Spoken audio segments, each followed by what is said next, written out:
Once, upon a midnight dreary, while I pondered weak and weary over many a quaint and curious volume of forgotten lore, while I nodded nearly napping, suddenly there came a tapping, as of someone gently rapping at my chamber door.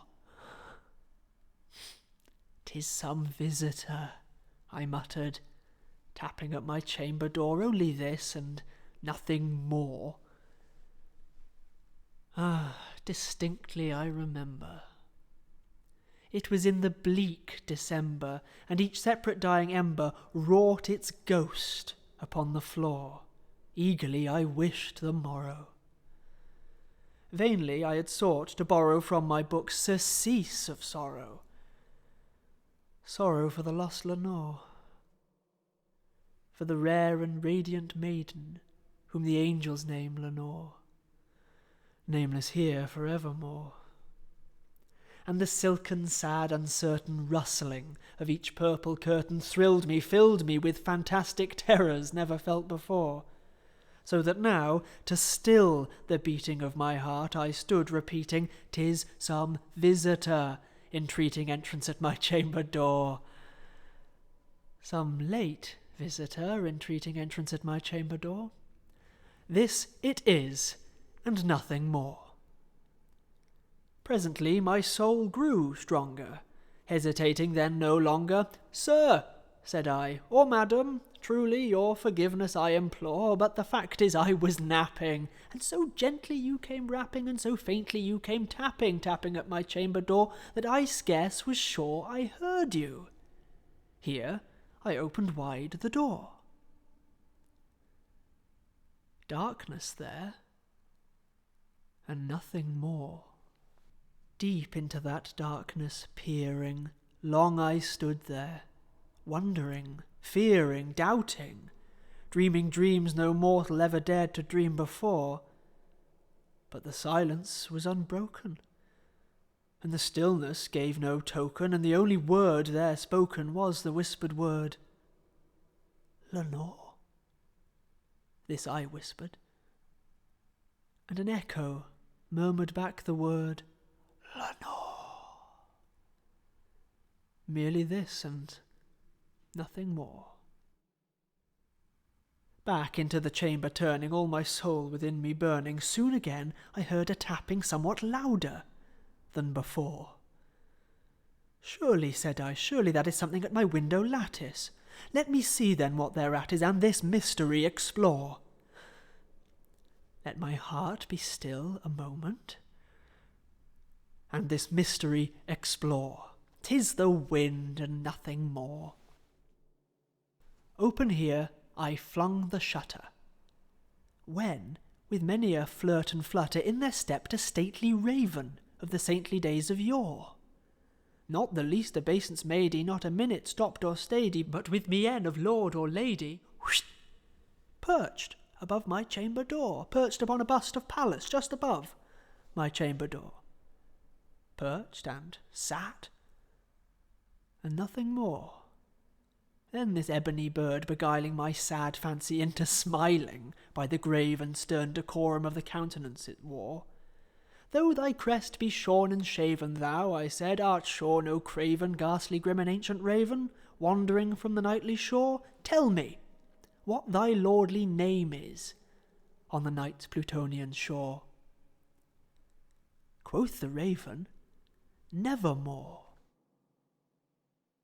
Much I marvelled, this ungainly fowl, to hear discourse so plainly, though its answer little meaning, little relevancy bore, for we cannot help agreeing that no living human being ever yet was blessed with seeing bird above his chamber door, bird or beast, upon the sculptured bust above his chamber door, with such a name as Nevermore. But the raven, sitting lonely on the placid bust, spoke only that one word, as if his soul in that one word he did outpour. Nothing farther than he uttered, not a feather than he fluttered, till I scarcely more than muttered, "Other friends have flown before. On the morrow he will leave me, as my hopes have flown before." Quoth the raven, nevermore.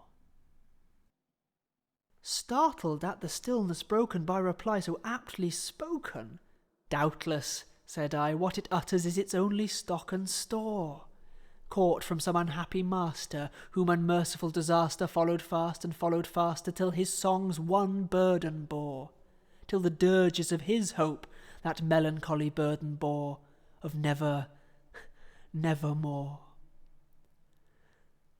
But the raven still beguiling all my fancy into smiling, straight I wheeled a cushioned seat in front of bird and bust and door. Then upon the velvet sinking I betook myself to linking fancy unto fancy, thinking what this ominous bird of yore, what this grim, ungainly, ghastly, gaunt and ominous bird of yore meant in croaking nevermore.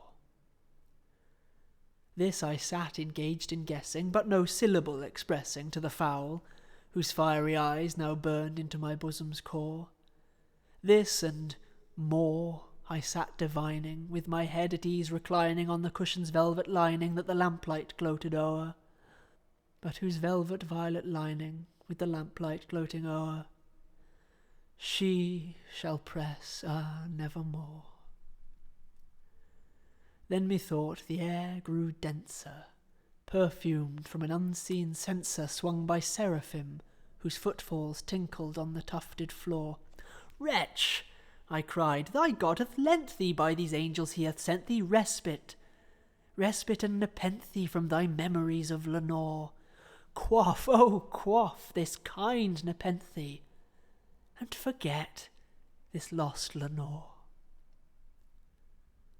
Quoth the raven, "Nevermore."